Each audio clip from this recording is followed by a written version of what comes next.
Ever since the Evans family moved into the Victorian house on Elm Street, they noticed an unusual antique mirror hanging in the upstairs hallway.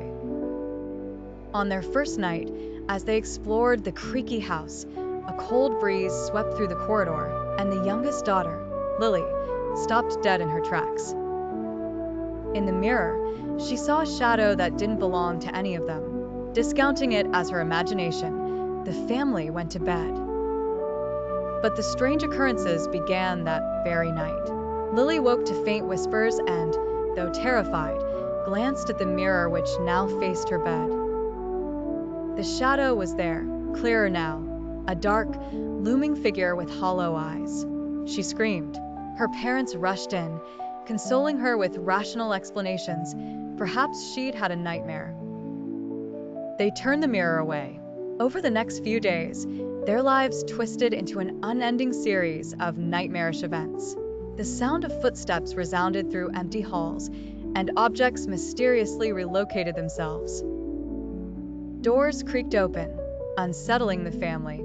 Still, it was worst at night, when the shadow in the mirror would manifest, each time growing more defined, more sinister.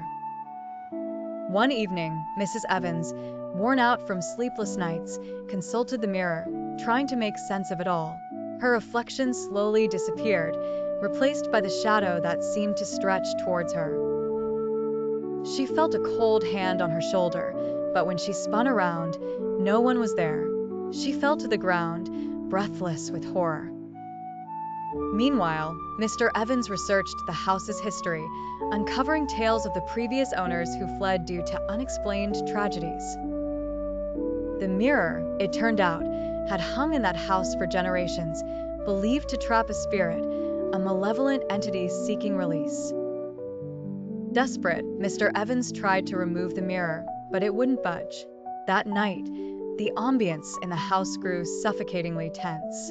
The lights flickered, casting ominous shadows.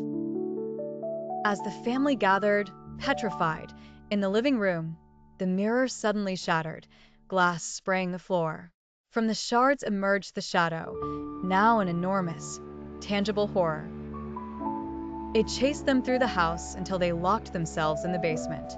Disturbingly, the haunting didn't end with the mirror's destruction. The shadow found its way into every reflective surface. Exhausted and haunted, the Evans family ultimately abandoned the house.